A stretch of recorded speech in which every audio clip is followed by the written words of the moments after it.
ፊሊስጤም ላይ ለረጅም ጊዜ ከተካሄደው የአየር ጥቃት ጋር በተያያዘ የአሜሪካው ፕሬዝዳንት ትራምፕም የእስራኤል መንግስትም ፊሊስጤሞችን ከቦታው የማንሳት አጀንዳ ሲያራግቡ ወይም ሲያራምዱ ስለቆዩ ይሄንን መሰረት አድርጎ አሁንም ሶማሌላንድን ለዚህ መጠቀም አጀንዳ ሊመጣ ይችላል በሚል ጥርጣሬ የሚመለከቱት ሀገራት በርካታ ናቸው እና በርካታ ሀገራት ደግሞ እንደጀመረችው ማነች እስራኤል በሐማስን የማጥቃት ጦርነት እንደከፈተችበት ጊዜ ሳይሆን ወደ መጨረሻው ላይ ብዙዎቹ እስራኤልን ወደ ማውገዝ የምትወስዳቸውን እርምጃዎች የተለያዩ መሬቶችን በቁጥጥሯ ስር ለማድረግ ሰፋሪዎችን ለማስፈር ይህን የመሳሰለ ነገር የምታደርጋቸው ነገሮች ተቃውሞ እያበረቱባት በሄዱባት ወቅት ነው ወደ ሶማሌላንድ የመጣችው። እስራኤል በዚህ ደረጃ በተለያዩ መንግስታትና ዓለም አቀፍ ተቋማት ዘንድ በክፉ በምትታይበት ጊዜ ሶማሌላንድ መታ እውቅና ስትሰጥ የሶማሌላንድ እውቅና ጉዳይ ብቻ ሳይሆን የእውቅና ሰጪዋ ሀገር ማንነትም ከግምት ውስጥ ገብቶ ከፍተኛ ተቃውሞ አስነስቷል።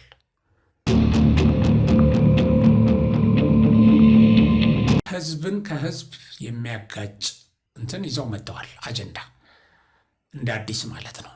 ኦሮሞን ከአማራ እና ከሌላው የሚያጋጭ እና ከዚህ ከባህር በርም ጋር አያይዘው ይሄ የባህር በር በዚህ በሶማሌ በሐረርጌ እንደዚህ እየተካሄደ ያለው ሶማሌላንድ ካለው የኩሽ ነገድ ጋር ትስስር ፈጥሮ ታላቋን ኦሮሚያን ወይም የኦሮሚያ ሪፐብሊክን ለማዋለድ ነው የሚል ፕሮፓጋንዳ እየተቀባበሉ ይገኛሉ።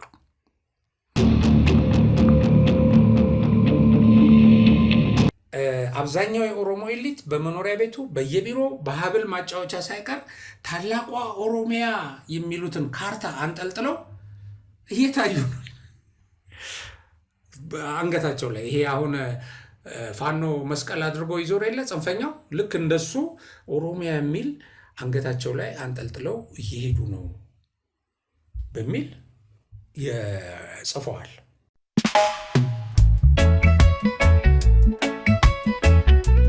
ይህ አብሪ ሚዲያ ነው። አብሪ ሚዲያ አንድነትና ፍቅርን በማጎልበት ሰላምና እድገትን በማስፈን ረገድ የበኩሉን አስተዋጽኦ ለማበርከት የሚሰራ ሚዲያ ነው። አብሪ ብሩህ ዘመንን አብሳሪ። አብሪ ሚዲያን ሰብስክራይብ፣ ሼር ያድርጉ።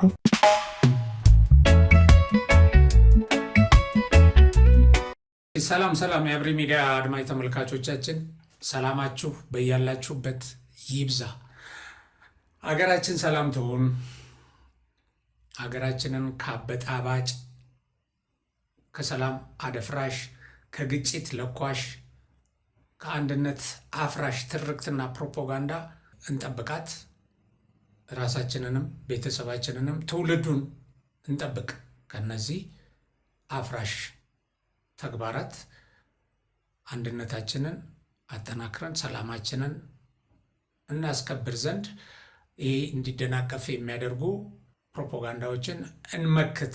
እነሱ ተሰራይተው የብጥብጣችን፣ የረብሻችን፣ የሁከታችን፣ የችግራችን መንስኤ እንዳይሆኑ እንከላከል። የእነዚህ ሁሉ ችግራችን መንስኤ ይሄ የአበጣባጭና የሐሰት ትርክትና ፕሮፓጋንዳ በመሆኑ ማለት ነው። አብሪ ሚዲያ ተልእኮው በኤዲቶሪያል ፖሊሲው ላይ ቀርጾ የሚንቀሳቀስበት አገርን ሰላም ማድረግ፣ ህዝቦችን አንድ እንዲሆኑ፣ አንድ ሆነው ዜጎች እንዲቆሙ ማድረግና ለሀገር እድገት ሁሉም አስተዋጽኦ እንዲያበረክት መስራት ስለሆነ ይህንን ሚዲያ ሰብስክራይብ፣ ሼር፣ ላይክ በማድረግ መልእክቶቹ ብዙዎች ጋር ዘንድ እንዲደርሱ አድርጉ።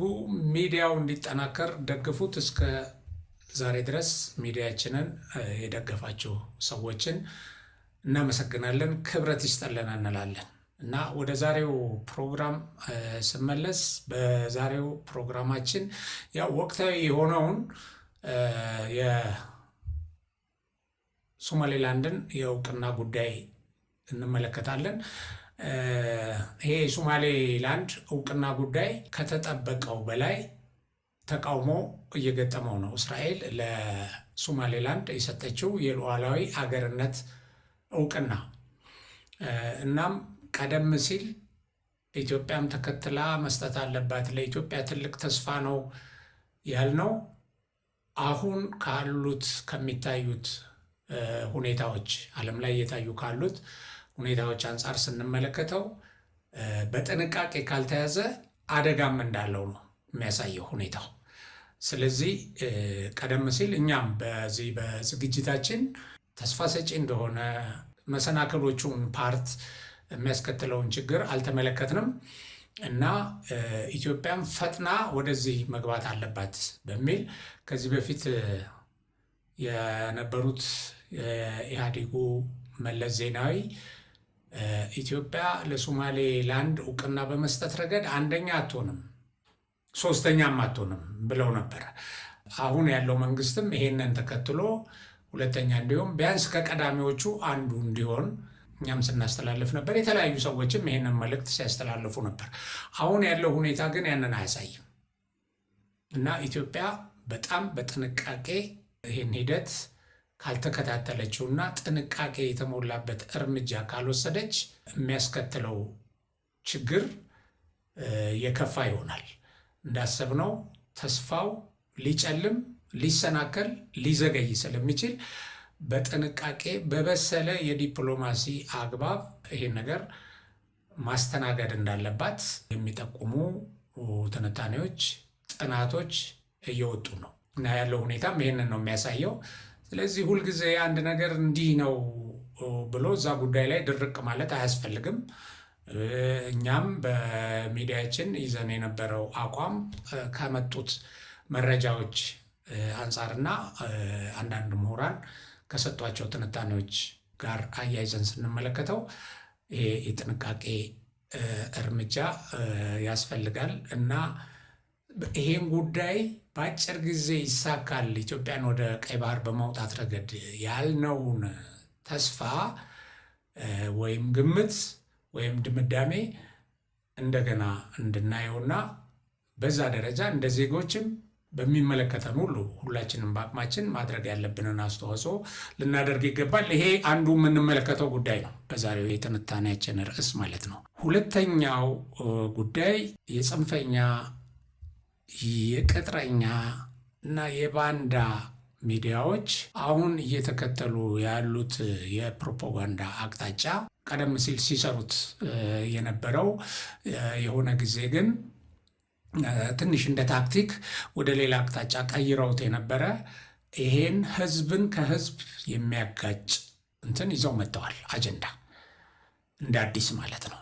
ኦሮሞን ከአማራ እና ከሌላው የሚያጋጭ እና ከዚህ ከባህር በርም ጋር አያይዘው ይሄ የባህር በር በዚህ በሶማሌ በሐረርጌ በእንደዚህ እየተካሄደ ያለው ሶማሌላንድ ካለው የኩሽ ነገድ ጋር ትስስር ፈጥሮ ታላቋን ኦሮሚያን ወይም የኦሮሚያ ሪፐብሊክን ለማዋለድ ነው የሚል ፕሮፓጋንዳ እየተቀባበሉ ይገኛሉ። እና በዚህ ላይ ያው የታወቁት እነዚህ መርዘኛ የፕሮፓጋንዳ ሰዎች ይህንን ጉዳይ አንስተው በዚህ ህዝብን ለመከፋፈል እንደገና እየተጠቀሙበት ነው። እና አንዱ ከዚህም ከወደብ ጋር ከባህር በር ጋር ከተያያዘውም ሌላ የሚያነሱት ምንድን ነው?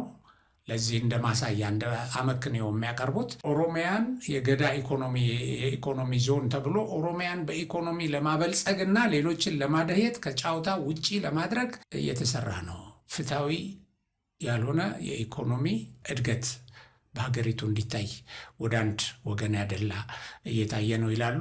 መሬት ላይ ያለውን ክልሎችን በኢኮኖሚ ለማሳደግ የተደረጉትን ነገሮች እንደ ማሳያ የተወሰኑትን ተመልክተን እውን ይሄ ነገር የሚባለው ትክክል ነው ወይ የሚለውን እንመረምርበታለን። ዓላማው አንድነታችንን የሚያፈርስ ትርክት ሲመጣ ወደ አንድነት የሚያመጣንን ትርክት ማምጣት ወይም በዚህ ዙሪያ ያሉትን ማስረጃዎች አቅርቦ መወያየት ተገቢ ስለሆነ ማለት ነው። አንዳንድ ሰው እንደዚህ አይነት ነገሮችን ተቀብሎ ለአፍራሽ ተግባር ያሰራጫል፣ በየዋህነትም እንደገናም ደግሞ እንደዚህ አይነት አመለካከት ይዞ ወደ ሌላ ተግባር ይገባል። እንግዲህ ይሄ የመጣው አሁን ባለው በተለይ በዚህ በጽንፈኛው አካባቢ ያለው ውጊያ ጽንፈኛውን እያዳከመ ብዙዎችን እጃቸውን ለሰላም እንዲሰጡ እያደረገ ስለሆነ የህልውና ጉዳይ ነው። አንተን አጥፍተው ኦሮሚያን ለመመስረት ነው። እንደውም በርዕስ እንዴት አድርገው ነው ያቀረቡት? በኢትዮጵያ ፍርስራሽ ላይ አዲስ ሀገር እየተዋለደች ነው። ኦሮሚያ የምትባል የኦሮሚያ ሪፐብሊክ በኢትዮጵያ ፍርስራሽ ላይ እየተገነባች ነው በሚል ነው እንግዲህ እነ መሳይና የእሱም መሰል ሚዲያዎች በማህበራዊ ድረገጽ ላይ በከፍተኛ ደረጃ እየለቀቁ ያሉት። የሚያቀርቡት አመክንዮ ጠንካራ አይደለም፣ ወይም ምንም ማሳያ ሆኖ እንደ ማስረጃ የሚቀርብ አይደለም። ብቻ እንዲህ ስለሆነ ያንተን ህልውና ሊያጠፉ ስፔሻሊ ታርጌት የተደረገው በዚህ ጉዳይ አማራ ነው ይላሉ። ስለዚህ ለህልውና ቁም፣ ተጋደል፣ ሙት ነው። ዞሮ ዞሮ ይሄ ነው እንግዲህ። ከዚህ በስተጀርባ የሃይማኖት መሪዎች ደግሞ አማራነት ክርስቲያንም ነው እያሉ ስለሚያቀርቡ ይሄ የሞዓ ተዋህዶ የቅስቀሳ አቅጣጫ ወይም የማነሳሻ አቅጣጫው እሱ ስለሆነ ከዚህ አንጻር እዚህ ጉዳይ ላይ ያው የሃይማኖት መሪዎችም እየተሳተፉ ነው። እሱንም እናያለን። በግልጽ ወጥተው ይሄ እግዚአብሔር የባረከው ጦርነት ስለሆነ ተዋጋ እያሉ ማለት ነው። ቀደም ሲል እንደሰማችሁት በተለያየ ሚዲያ ላይ የጽንፈኛ ተዋግቶ ሲሞት የቀብር ስነ ስርዓቱ ላይ ወጥተው ገነት ነው የሚገባው፣ ይሄ የተባረከ ጦርነት ላይ የተሳተፈ ስለሆነ ጀግና ነው፣ ይሄ ጦርነት በእግዚአብሔርም የታዘዘ ስለሆነ የክብር ሞት ነው እያሉ ሌሎችን እንዲሞቱ የሚያበረታቱበት ሁኔታ አለ። ለምንድን ነው እንደዚህ የሚደረገው? እና እንደዚህ አይነት ነገሮች ካሉስ እንዴት ነው ሰላም የሚመጣው? ሰላም ለማምጣት ሲሞከር ወይም የሰላም አዝማሚያ ደመቅ ብሎ ሲታይ ህዝቡ የሚጠይቀው ሰላም ስለሆነ ያ ደመቅ ብሎ ሲታይ ህዝቡም ሲጠይቅ ተዋጊዎቹም ትጥቃቸውን እያስቀመጡ ወደ ሰላም ሲመጡ እንደገና የሚያባብስ እና የሚያጫርስ ለመስዋዕትነት የሚዳርግ አገር የሚያበጣበጥ ነገር ከጀርባ ይዘው ይመጣሉ። ማስታረቅ፣ ማስተማር የሚገባቸው ስለ ሰላም መስበክ የሚገባቸው የሃይማኖት መሪዎች ይህንንም እናየዋለን እና በእነዚህ ጉዳዮች ላይ ነው። ከባህር በሩ ጋር የተያያዘውን ነገር እንመልከት።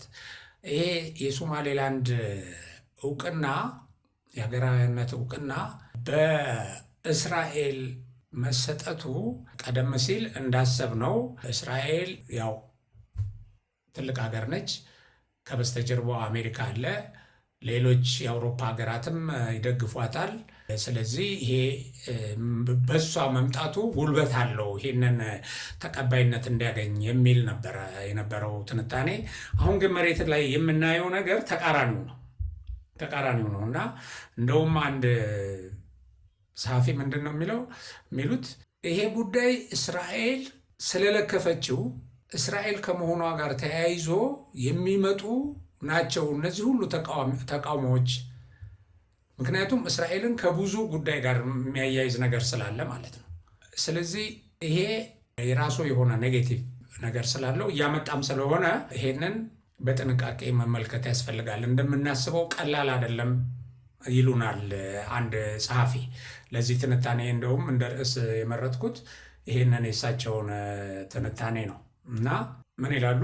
ነፍሳቸውን የማረውና ሟቾ የቀድሞ ጠቅላይ ሚኒስትር ሶማሌላንድን በተመለከተ ሁለት አንኳር ተጠቃሽ ወይም ፖሊሲ ሪማርክስ ነበሯቸው ይላሉ። አንደኛው ሶማሌላንድን በተመለከተ ኢትዮጵያ የመጀመሪያዋም ሆነ ሶስተኛዋ እውቅና ሰጪ ሀገር አትሆንም የሚል ሲሆን፣ ሁለተኛው ሶማሌላንድን በጉልበት ለመጠቅለል መሞከር የለብንም ወይም አይቻልም የሚል ነው እና ሁለተኛ መሆን አለባት ነው በእሳቸው ትንታኔ። ከዛ በተጨማሪ ጠቅላይ ሚኒስትር አብይ ይሄን ፖሊሲ መጠነኛ ማሻሻያ አድርገውለት የጋራ ጥቅምን ሚቹዋል ኢንተረስት በማስላትና በተደማሪ ሂደት ላይ በመመስረት ሶማሌላንድን ኢቨንቹዋሊ ሪኮግናይዝ ለማድረግ በምላሹም ለኢትዮጵያ ሴኩር ኤንድ ፐርማነንት አክሰስ ቱ ዘ ሲ የሚያስገኝ የመግባቢያ ስምምነት ኤምኦዩ ከሶማሌላንድ ጋር ተፈራርመው ነበረ። በጋራ ተጠቃሚነት ላይ የተመሰረተ ሰጥቶ መቀበል በምንለው ማለት ነው።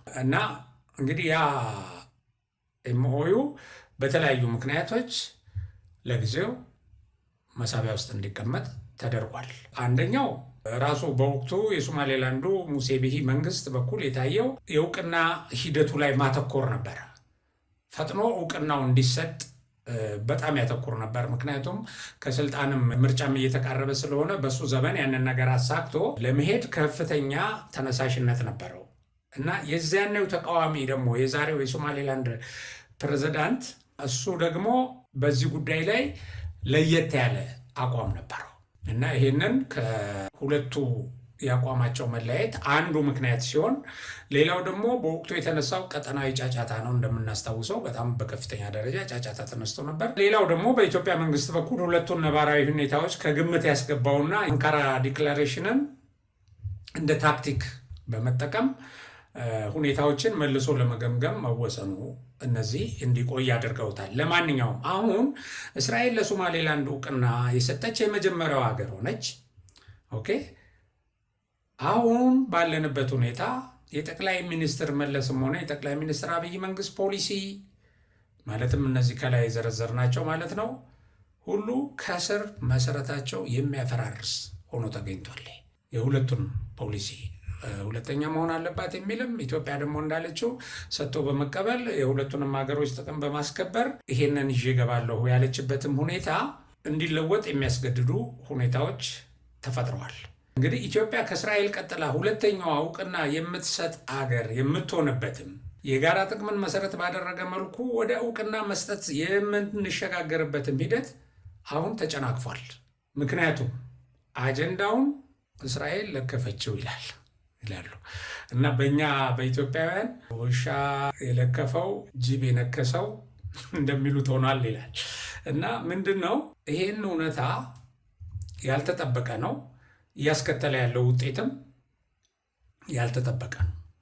እንግዲህ አጀንዳውን እስራኤል ለከፈችው ስንል ከአሁን በኋላ የሶማሌላንድ እውቅና ኢንቫዮለብል ኦፍ ቴሪቶሪያል ኢንቴግሪቲ ሶቨርኒቲ ኤንድ ኢንታንጀብሊቲ ኦፍ ኮሎኒያል ቦርደርስ ከሚለው የአፍሪካ አህጉራዊ መርህ ባሻገር ከፊልስጤማውያን በሀገራቸው የመኖርና ያለመፈናቀል መሰረታዊ መብቶችና ከእስራኤል መካከለኛው ምስራቅ ውስብስብ አጀንዳዎች ጋር ተቆላልፏል። ይሄ ጉዳይ አንደኛ ይሄ የአፍሪካ አህጉራዊ መርህ ምንድን ነው የሚለው ኢንቫዮላቢሊቲ ኦፍ ቴሪቶሪያል ኢንቴግሪቲ ሶቨርኒቲ ኤንድ ኢንታንጀብሊቲ ኦፍ ኮሎኒያል ቦርደርስ ከዚህ ጋር የሚጋጭ ሆኗል። ስለዚህ አሁን የአፍሪካ ህብረትም ተቃውሞውን ሲያስነሳ ይሄንን ጠቅሶ ነው። ኦኬ፣ ይሄ አንዱ ነው። እንደገና ደግሞ እስራኤል ፊልስጤሞችን በሀገራቸው ላይ የምታደርሰው ነገር እና ከሀገራቸውም ለማፈናቀል ከአሜሪካ ጋር ሆነው እያከናወኑት ያለው ተግባር በብዙ የዓለም መንግስታት ዘንድ የፈጠረው ነገር አለ። ስለዚህ አሁን ይሄንንም ስታደርግ እስራኤል የተወሰነው ክፍል ፊልስጤሞችን ሶማሌላንድ ላይ የማስፈር ግዴታ ሁሉ ልትጥል ትችላለች፣ ወይም ከስምምነቱ ጋር አያይዛ ይህን ተግባራዊ ለማድረግ እንቅስቃሴ ልታደርግ እንደምትችል ይገመታል የሚሉ ይሄንን እንደውም ወደ ተጨባጭ እውነት በተቃረበ መልኩ የሚተነትኑ አሉ። ይሄ በብዙ መንግስታት ላይ ከዚህ ከፊልስጤም ላይ ለረጅም ጊዜ ከተካሄደው የአየር ጥቃት ጋር በተያያዘ የአሜሪካው ፕሬዝዳንት ትራምፕም የእስራኤል መንግስትም ፊልስጤሞችን ከቦታው የማንሳት አጀንዳ ሲያራግቡ ወይም ሲያራምዱ ስለቆዩ ይሄንን መሰረት አድርጎ አሁንም ሶማሌላንድን ለዚህ መጠቀም አጀንዳ ሊመጣ ይችላል በሚል ጥርጣሬ የሚመለከቱት ሀገራት በርካታ ናቸው እና በርካታ ሀገራት ደግሞ እንደጀመረችው ማነች እስራኤል በሐማስን የማጥቃት ጦርነት እንደከፈተችበት ጊዜ ሳይሆን ወደ መጨረሻው ላይ ብዙዎቹ እስራኤልን ወደ ማውገዝ የምትወስዳቸውን እርምጃዎች የተለያዩ መሬቶችን በቁጥጥሯ ስር ለማድረግ ሰፋሪዎችን ለማስፈር ይህን የመሳሰለ ነገር የምታደርጋቸው ነገሮች ተቃውሞ እያበረቱባት በሄዱባት ወቅት ነው ወደ ሶማሌላንድ የመጣችው። እስራኤል በዚህ ደረጃ በተለያዩ መንግስታትና ዓለም አቀፍ ተቋማት ዘንድ በክፉ በምትታይበት ጊዜ ሶማሌላንድ መታ እውቅና ስትሰጥ የሶማሌላንድ እውቅና ጉዳይ ብቻ ሳይሆን የእውቅና ሰጪዋ ሀገር ማንነትም ከግምት ውስጥ ገብቶ ከፍተኛ ተቃውሞ አስነስቷል። በፊልስጤማውያን በሀገራቸው የመኖርና ያለመፈናቀል መሰረታዊ መብቶች ጋር ያዩታል። ይሄንን እንደተባለው ወደዛ ይፈናቀላሉ ወይም ወደዛ እንዲሰፍሩ ይደረጋል በሚል ስጋት ማለት ነው። ስለዚህ አንዱ ይሄ ነው። በዚህ የሚያዩት ሀገራት አሁን እዚህ ኢትዮጵያ የባህር በር ሶማሌላንድ ነጻ ትወጣለች፣ ይሄኛውን አጀንዳ ወደኋላ አድርገው ፊት ለፊት የሚያዩት የእውቅና ሰጪዋን ሀገር ነው። የእውቅና ሰጪዋን ሀገር ድብቅ ፍላጎት ጭምር ነው። አንዳንዶች ይሄንን በግልጽ በሚዲያዎቻቸው እያሰራጩት ይገኛሉ። የሚዲያ ሰዎች እና አልጀዚራ፣ ቢቢሲ ይሄንን ነገር በከፍተኛ ደረጃ ነካክተውታል እና ተቀባብለውታል። አንደኛው ይሄ ነው። እንግዲህ ከእስራኤል መካከለኛው ምስራቅ ውስብስብ አጀንዳዎች ጋር ይታያል ሲባል ሌላው ምንድን ነው? የኢትዮጵያ ተገማች እንግዲህ ይሄ ምን አመጣ? የኢትዮጵያ ተገማች የሆኑ ወዳጆችንም በተቃውሞ እንዲቆሙ አድርጓቸዋል። አትሊስት እንደዚህ የተወሰኑትን ወዳጅ ለምሳሌ ቱርክን፣ ቻይናን እና ሌሎች መካከለኛውና ሀያላን ሀገራት ጋር ከነሱ ፍላጎት ጋር ተጣርሷል። እስራኤል ላይ ባላቸው እይታ ጭምር። ከሁሉም በላይ እንግዲህ ሁላችንም እንደሰማ ነው ከ15ቱ የጸጥታው ምክር ቤት የዩናይትድ ኔሽንስ ሴኩሪቲ ካውንስል አባላት በ14ቱ ተወግዟል። ከባድ ነው። ከባድ ነው። በኢጋድ፣ በአፍሪካ ህብረት፣ በአረብ ሊግ፣ በኦርጋናይዜሽን ኦፍ ኢስላሚክ በሚባለው ኦአይሲ በእነዚህ ሁሉ ተቀባይነት የሌለው መሆኑ ታውጇል። እነዚህ ሁሉ በግልጽ ወጥተው ከሀገራት በላይ ማለት በተጨማሪ እነዚህ ትልልቅ ዓለም አቀፍ ድርጅቶች አውግዘውታል እና ከ20 በላይ ሀገራት ይህን ነገር እንደሚቃወሙ ወይም እንደማይቀበሉ ገልጸዋል። እና በዚህ ሁኔታ ውስጥ ነው እንግዲህ አሁን የሶማሌላንድ ሀገርነት እውቅና ምን እንደምታ አለው የሚለውን ማየት ያለብን። የመጀመሪያው የሶማሌላንድ ሀገር መሆኗ ለኢትዮጵያ በጣም ይጠቅማል። የሀገርነት እውቅናውንም ቀድማ የምትሰጥ ሀገር መምጣቷ ጥሩ ነው። ኢትዮጵያ ቀዳሚው ሀገር አልሆነችም። ይሄ የመግባቢያ ሰነዱን ከዚህ በፊት ከሶማሌላንድ ከሙሴ ቢሂ ጋር የተፈራረመችውን አልቀደደችም። የአንካራ ዲክላሬሽንን ብትፈርም ማለት ነው። ስለዚህ እነዚህ ነገሮች አንስታ ሶማሌላንድ ውስጥ ካካሄዳቻቸው ግንባታዎች ከህዝቡ ጋር ከፈጠረችው ትስስር በርካታ ትስስር እና አሁን ደግሞ ካለባት ችግር አንጻር ከከበባው ግብጾች አልመው እየሰሩ ካሉት እጅግ አደገኛ ሴራ አንጻር ወሳኝና ወቅታዊ ነው። ፈጥና ኢትዮጵያ ይሄን ነገር ተግባራዊ አድርጋ ልትጠቀምበት ይገባል ይሄንን ካርድ ብለን ነበር። አንፎርቹኔትሊ ግን እነዚህን ጦሶች ይዞ መጣ። ጦሶቹ ከእስራኤል ጋር የተያያዙ ናቸው እና ሌሎች ሀገራት መስጠት ቢፈልጉ እንኳን እንዳይሰጡ እጃቸውን እንዲሰበስቡ ወይም እንዳይዘገዩቸው ወይም ዝም እንዲሉ አድርጓቸዋል። በግልጽ ወጥተው የተቃወሙት እንዳሉ ሆነው ገና ያልተቃወሙ አሉ፣ ወይም ደግሞ ለመደገፍ የፈሩ አሉ። ለምን ይሄን ደገፉ ማለት ከፊልስጤም ጋር የተያያዘውን ነገር ሌሎችም አሉ። አሁን እስራኤል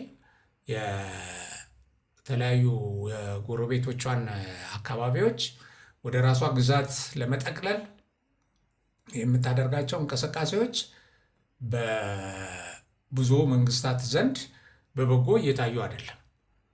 ስለዚህ አሁን ደግሞ ዘላ እዚህ አፍሪካ ቀንድ ላይ መምጣቷ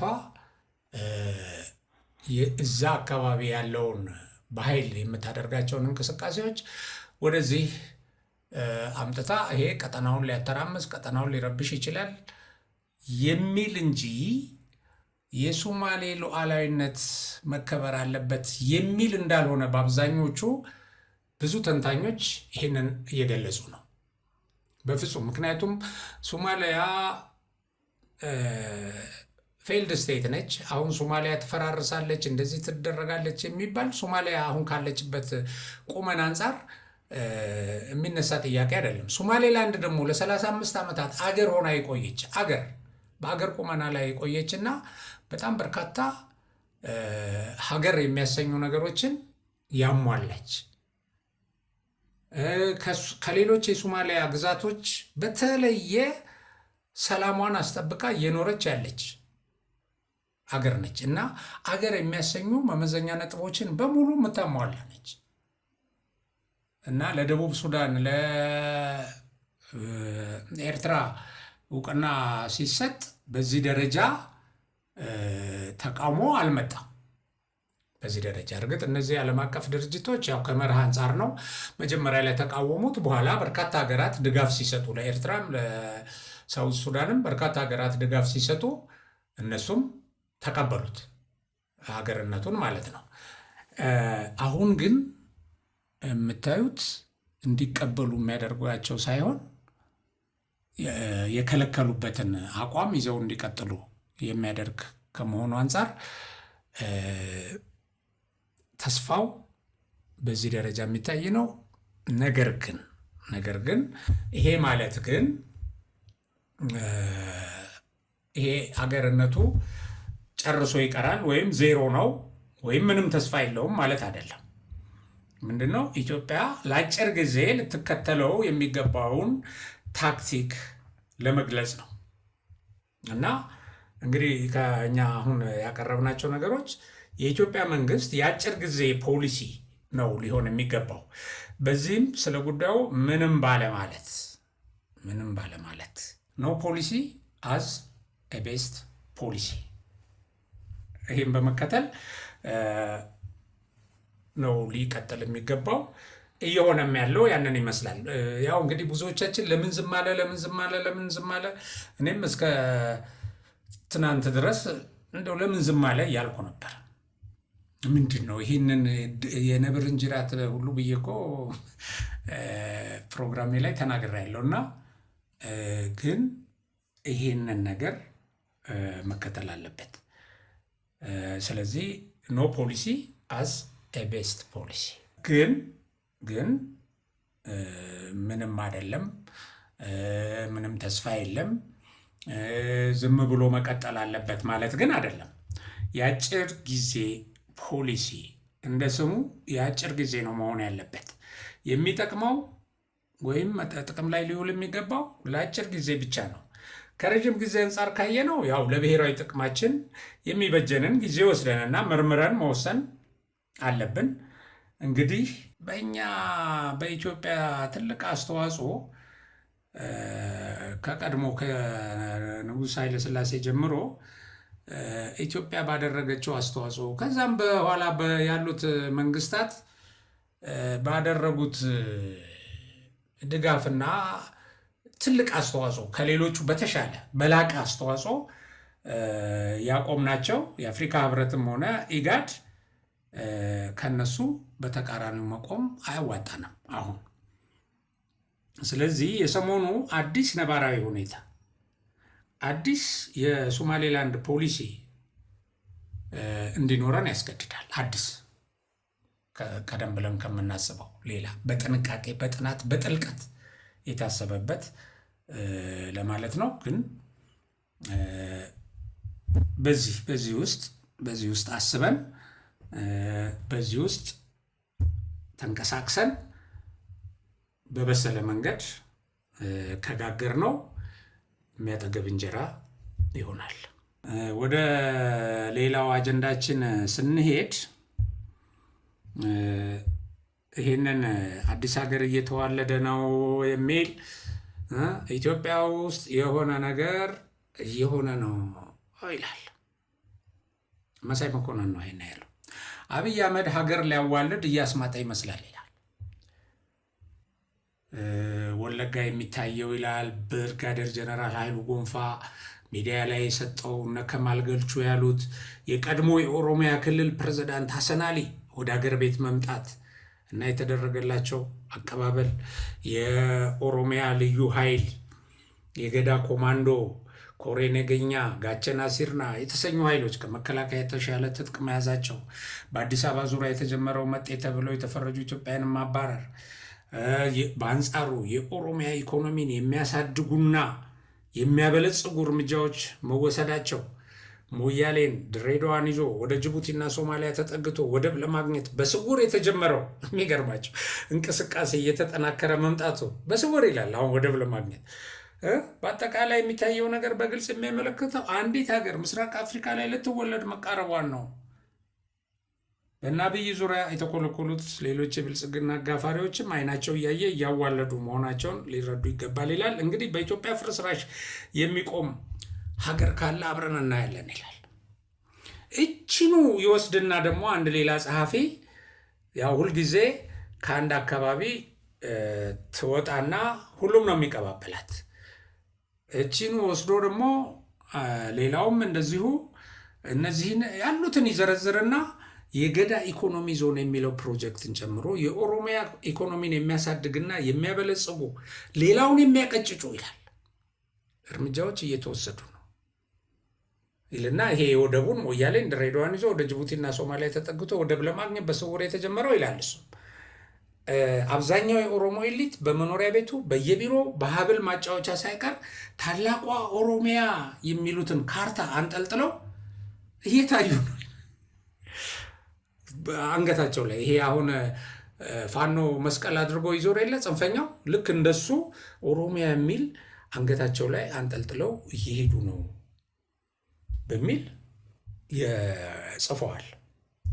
ስለዚህ አሁን እነዚህ ኢሊቶቹ የሆነ ጊዜ ላይ ፋኖ በጦርነት ሊያግዘን ይችላል ብለው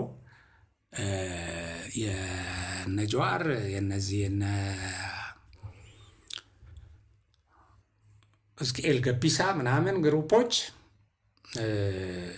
ያው ጸረ ኢትዮጵያ የሆኑ ኃይሎች ስልጣን ፈላጊዎች ለስልጣን ያበቃናል ብለው አስበው የሁሉም ህዝብ ጠላት ነው አብይ፣ ስለዚህ አብረን ቆመን አብይን እናጥፋ የሚል ማንፌስቶ በሉት፣ ያው ሌላ ማንፌስቶ ስለሌላቸው የፖለቲካ ፕሮግራም እንደዚህ አይነት አጀንዳ ይዘው ሲወያዩ ነበር። ሚዲያ ላይ ወጥተው አይታቸዋቸዋል። ስለዚህ የኦሮሞም የአማራም የትግሬም የደቡብም የምንም ጠላት ስለሆነ አብይ እሱን እናጥፋ በአንድ ላይ እንቁም ብለው ሸኔና ፋኖ ህወሓት ሻዕቢያ አብረው እንዲሰሩ አቋም ተይዞ ነበር። በእነዚህ በቅጥረኛ ጸረ ኢትዮጵያ ኃይሎች ማለት ነው። አሁን የፋኖ እየተዳከመ መምጣት እነዛንም ተስፋ ሳያስቆረጣቸው ከዚህ ከአንድነቱ የማፈግፈግ አዝማሚያ ሳያሳዩ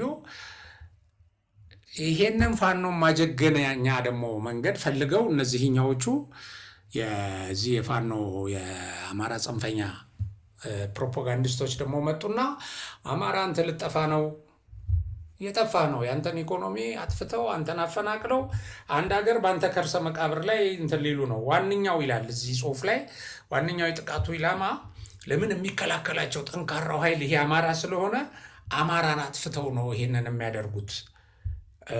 ስለዚህ ይሄን መጠንቀቅ አለብህ ይላል እና እንደውም መጨረሻ ላይ ምን ይላል? በአጠቃላይ በእነ አብይ ሽመልስ ቡድን የሚታየው ነገር በግልጽ የሚያመለክተው በኢትዮጵያ ፍርስራሽ ላይ ታላቋ ኦሮሚያ የተሰኘች ሀገር ምስራቅ አፍሪካ ላይ ልትወለድ መቃረቧን ነው። በጣም የሚደንቀው ነገር አብይ በዙሪያ የኮለኮላቸውና በስሩ የሚላኩት ብአዴናውያንና የጦር መኮንን ይህን ፍጥጥ ብሎ የሚታይ ሀቅ አልተረዱም ይላል። ለማንኛውም አማራ ሆይ ወጥር እና አብይ በኢትዮጵያ ፍርስራሽ ታላቋ ኦሮሚያን ሲያዋልዱ አማራን በኢትዮጵያ ፍርስራሽ ቀብረው ነው ይላል። ስለዚህ በኢትዮጵያ ፍርስራሽ መቀበር ወይም ራስን ማዳን ነው ጣፈንታችን ብሎ ይቀሰቅሳሉ። እና ይሄ የዚህ አይነት እንትን ነው አጠቃላይ የፕሮፓጋንዳ አቅጣጫቸው። እና አሁን እኔ ለማንኛውም እውነት ነው ወይ የሚለውን የተወሰነ ነገር እኔ አንደኛ ሁሉንም ህዝብ የሁሉም ህዝብ የኔ ታሪክ ነው እንዲል የሚሰሩ የተለያዩ ነገሮች አሉ። አንዱ የአድዋ ፕሮጀክት ነው። የአድዋ ፕሮጀክት ሁላችንም አድዋ ላይ ታግለናል፣ የአድዋ ታሪክ የኛ ታሪክ ነው፣ ኢትዮጵያ የኛ ታሪክ ነች የሚል ማለት ነው። ቤተ መንግስት የሚሰራው ሙዚየም ኢትዮጵያዊ መልክ ያለው ነው። የቀደሙ ነገስታትን የሁሉንም ህዝብ ታሪክ እንዲወክል ተደርጎ የተዘጋጀ ነው። አንድነት ፓርክ እንደዛ ነው የተዘጋጀው። ከዛ ቀጥሎ ደግሞ ታላቁ ቤተ መንግስትም በዚህ ህዝብን አንድ እንዲያደርግ በታለመ መንገድ ነው እየተካሄደ ያለው። የኮሪደር ልማት በየክልሉ እየተሰራ ነው። ሌሎች ልማቶች እንግዲህ ጠቅላይ ሚኒስትሩ በተለያየ ሀገር እየሄዱ ልማት ሲመርቁ ታያቸዋላቸው። ሶማሌ፣ ደቡብ፣ የተለያዩ ቦታዎች፣ አማራ ክልል እንዳትመጣ ብትመጣ እንገልሃለን በሚባል ቦታ ላይ የሰራቸውን አስደናቂ የልማት ስራዎች በጸጥታ ችግር ውስጥ ሆኖ ማለት ነው። አሁን እነ ጎርጎራ ፕሮጀክት፣ የጎንደር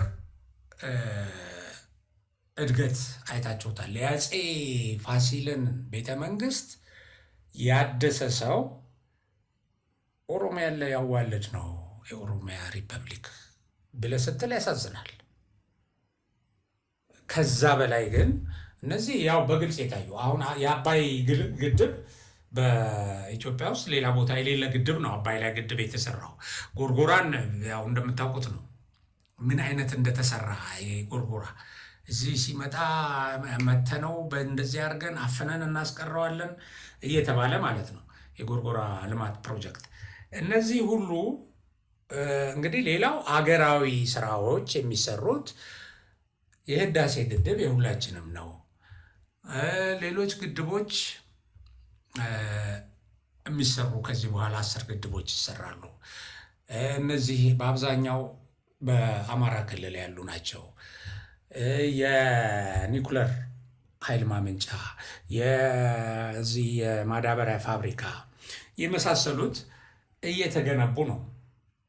ሌላው ይሄ የአማራ ክልል ነፃ አወጣለሁ የሚለው ቡድን የአማራ ህዝብ ነፃ እንዳይወጣ በኢኮኖሚ እንዳያድግ የሚያደርግ ዘራፊ ቡድን ነው። ህዝቡ ተንቀሳቅሶ ልማቱን እንዳይሰራ የክልሉም ሆነ የፌዴራል መንግስት ደግሞ በተገቢ ሁኔታ ያቀዳቸውን የልማት ውጥኖች እንዳያሳካ መሰናክል የሚፈጠር ቡድን ነው ይሄ ቡድን። ነገር ግን መንግስት የአማራ ክልል ውስጥ በጣም ከፍተኛ የህዝቡን ከድህነት የሚያላቅቁ ትልልቅ ፕሮጀክቶችን ወጥኖ እየሰራ ነው። ግልገል ጊቤ አሁን ይሄ ግልገል ጊቤ የመስኖ ፕሮጀክት 12850 ሄክታር የሚያለማ ግድብ ነው። ጉማራ 14000። ይሄ እንግዲህ ብዙ ቤተሰቦችን እንትን የሚል ነው ተጠቃሚ የሚያደርግ ነው። ርብ አለ 14500 ተመልከቱ። መገጭ 7300 እና እነዚህ የሚያደርጉትን ህዝብ ተጠቃሚ የሚያደርጉት በጣም ብዙ ነው። በእነዚህ ምክንያት እንደውም ግብጾች አንዱ እንደ ስጋት የሚያዩዋቸው ከዚህ በፊት የሰራናቸውን ሳይሆን ወደፊት የምንሰራቸውን ማለት ግድቦቹን በገባር ወንዞችም ላይ ጭምር የምንሰራው እና መገጭ 2 ነው። መገጭ ዳም አለ። መገጭ ሴርባ ደግሞ የሚባል ፓምፕ አለ። ቆጋ አለ። እንደገና ደግሞ መገጭ ሮቢት ደግሞ ሌላ አለ። መገጭ ጉራምባ አለ። ይሄ በጣም ትልልቅ ፕሮጀክት በግብፅ ሚዲያዎች እኮ ሳይቀር የሚቀርብ ነው። እነዚህ ለመስኖ የተሰሩ ግድቦች ናቸው። አሳዛኙ ነገር ግን እነዚህ በሚሰሩበት አካባቢ የሚንቀሳቀሰው ሽፍታ ቡድን እነዚህ እንዳይገነቡ ያደርጋል። ለምን? ተቀጥሮ ጠላቶቻችን ከዚህ እነዚህ በተሰሩ ቁጥር ለህልውናችን አደጋ ናቸው ብለው ስለሚያስቡ ለነዚህ ጠበንጃ እየሰጡ በሻዕቢያና በወያኔ አማካይነት አካባቢው ሰላም እንዳይሆን አበክረው ይሰራሉ። በዚያው ዝም ብሎ አይደለም። እዛ አካባቢ ያለ ጦርነት እንዳይቆም እዛም እዚህም ላይ በተዳከመ ቁጥር የሆነ ነገር እየተጨመረ እንደገና ነፍስን እንዲዘራ እንደገና እንዲያንሰራራ የሚደረገው እነዚህ ስራዎች እዛ ስላሉ ነው። መንግስት ይህንን እንግዲህ እየሰራ ነው። ሌሎች በጣም በርካታ የግብርና ስራዎች፣ የመንገድ ስራዎች አሉ በተለያዩ የአማራ ዞኖች። አሁን እነዚህ እየተሰሩ እንዴት ሆነው ነው እነዚህ አሁን ኦሮሚያ የምትባል ሀገር ለማዋለድ የሚጠቅሙት? እነዚህ ይህንን አይናቸውን ጨፍነው የዚህ ልማት ጠላቶች አማራ ፍትሐዊ የሆነ የልማት ተጠቃሚ እንዳይሆን የሚያደናቅፉት እነዚህ ሰዎች ናቸው። እነዚህ ጫካ ጠበንጃ ይዘው ጫካ ይወጡ እየዘረፉት መንገድ እየዘጉበት ለግንባታ የሚሆን እቃ ጭነው የሚሄዱ ትራኮችን እያቃጠሉ እኮ ያሳዩናል። ሲያቃጥሉ ትልልቅ እቃ የጫኑ ተሽከርካሪዎችን ዙሪያቸውን ከበው እየጨፈሩ ሲያቃጥሉ ያሳዩናል። እንደዚህ አይነት አሳዛኝና አሳፋሪ ነገር እየሰሩ አንተን ገለው ኢትዮጵያን አውድመው በመጀመሪያ ደረጃ ኢትዮጵያ ማለት የሚገባቸው ስሟን መጥራት የሚገባቸው አይደሉም። እነዚህ የጽንፈኛ ፕሮፓጋንዲስቶች አይደሉም። ኢትዮጵያ እኮ አራት እግሯን ትብላ፣ እኛ ለኢትዮጵያ አይደለም ለአማራ ሕዝብ ህልውና ነው፣ ኢትዮጵያ በአማራ ሕዝብ እንትን ላይ አትገነባም እያሉ እኮ ኢትዮጵያዊነትን ከህዝብ አይምሮ ለማጥፋት ሲሰሩ የነበሩ ሰዎች ናቸው። አሁን ምናሉ? ሁሉንም ኢትዮጵያዊ ለማስተባበር ሲሉ አንተን ገላው እንደዚህ ሊያቋቁሙ ነው እያሉ ይቀሰቅሳሉ። እውነት ይሄ ነው አይደለም። በተለያዩ ክልሎች ደግሞ ያየናቸው ትልልቅ የልማት ስራዎች አሉ። በዚህ የተነሳ እንግዲህ ጠላቶቻችን እኛ ግድብ እንሰራለን፣ ግድብ አትስሩ።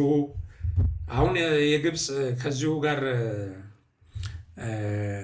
አንድ ላሳያችሁ የምፈልገው የግብፅ ሚዲያዎች ቀደም ሲል ወይም የግብፅ ፖለቲከኞች መሪዎቹ ኢትዮጵያን ፈርሚልን ለዚህ እንትን አስገዳጅ ውል ፈርሚልን ሲሉ ነበር ለህዳሴው ግድብ። የህዳሴው ግድብ ራሱ ያለ ስምምነት የተሰራ ነው። አሁን ተጨማሪ ግድብ እንዳትሰሩ፣ ያው እዚህ በእንትን ላይ እንደምታዩት በግብፅ ኤፍኤም ላይ የቀረበው ተጨማሪ ግድብ እንዳትሰሩ ብትሰሩ ነግሬያቸዋለሁ ወደሚል መጥተዋል። አሁን ያው የሰራነው ስራ እንደዚህ አይነት ጥንካሬ ሰጥቶናል። አሁን ሌላውን አጀንዳ ትተው ወደዚህኛው መጥተዋል። ለማንኛውም ቅድም ያነሳሁላችሁ ይሄ የዘረኝነት በሃይማኖትም በብሔርም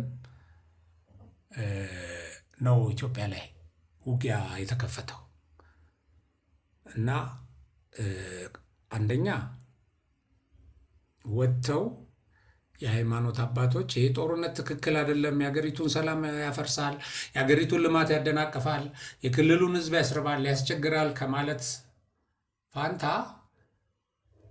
ይሄ ውጊያ የተቀደሰ ነው፣ ይሄ ኃይል ይሄ የሚዋጋ ኃይል ለሕዝብ ነፃነት የሚዋጋ በሰማይም ዋጋ ያለው በፈጣሪ ዘንድ ተቀባይነት ያለው ስለሆነ ደግፉት ይላሉ። አሁን እኚህ የሃይማኖት አባት የሚሉትን አዳምጧቸው። ፋኖ የነጻነት ታጋይ ነው። ፋኖ ስለ ጽድቅ ነው የሚታገለው። ፋኖ ታሪክን፣ እምነትን ሀገርን፣ ትውልድን ለማስቀጠል ነው እየታገለ ያለው። ፋኖ ውስጥ ካህናት አሉ፣ ፋኖ ውስጥ ዲያቆናት አሉ፣ ፋኖ ውስጥ ቀሳውስት አሉ፣ ፋኖ ውስጥ ሌላውም የሰው ዘር አይነት አለ። ይህ ፋኖ እየታገለ ያለው ለእውነት ስለሆነ እግዚአብሔር ደግሞ ከእውነት ጋር ሁልጊዜም አብሮ ስላለ ሁላችንም ለዚህ ትግል ሳናፍር አዎ ይህን ትግል እንደግፋለን ብለን ወጥተናል። እንግዲህ ሰማችሁ፣ እንደዚህ አይነት በጣም ብዙ ናቸው ያሉት። ሌላው ቀብር ስነ ስርዓት ላይ አሁን አንዱ የፋኖ ተዋጊ ሲገልጽ ቀብር ስነ ስርዓት ላይ ቀርበው የዚህ ጦርነት ላይ ሲዘርፍ ህዝብ ሲገድል የሞተን ኃይል የተባረከ ነው እና ገነት የሚገባ ነው፣ እግዚአብሔር የፈቀደውን ጦርነት ነው ያደረገው ብለው ቡራኬ የሚሰጡ እንደዛ ብለው የሚያሳርጉ የሃይማኖት አባቶች በብዛት እንዳሉ እዚህ ይሄ ጽንፈኛው በሚንቀሳቀስባቸው አካባቢዎች ራሱ ወደ ሰላም የመጡ ሰዎች ገልጸውልናል። እና እንደዚህ አይነት ነገር ባይዘዌ እኛም እንስማው ይሄንን ማንነታቸውን የገለጹበት ጽንፈኞቹ ሙተው እልቅሶ ላይ እኮ አንድ ገርጨጭ ላይ እልቅሶ ሄጄ የወረዳ ቤተ ክህነት ኃላፊ ነው ሰማዕታት ናቸው እነዚህ ጊዮርጊስ ናቸው ብሏል። በዚህ ልክ እያስተማርን ነው ህዝባችን ወይላ ርንቆ ውስጥ እየከተት ነው ያለ ነው። ሙሎችን ቄስ እየወገኑም ወይንም እንትን እያልሁም አይደለም አሉ። ወንበዴዎች ውስጥ ወንበዴዎች አሉ። በጨለማ ባርኬልሃለሁ ይሄን ታል ጥይታ ያስመታም ህደግጠም ማንም አልቀረም ሲገለብጠው። ስለዚህ እንደዚህ እያደረጉ የብሔር በብሔር ላይ ህዝብ በህዝብ ላይ እንዲነሳ እያደረጉ እንደገና ደግሞ ጦርነት አታቁም ህልውና ላይ ከትም ነው።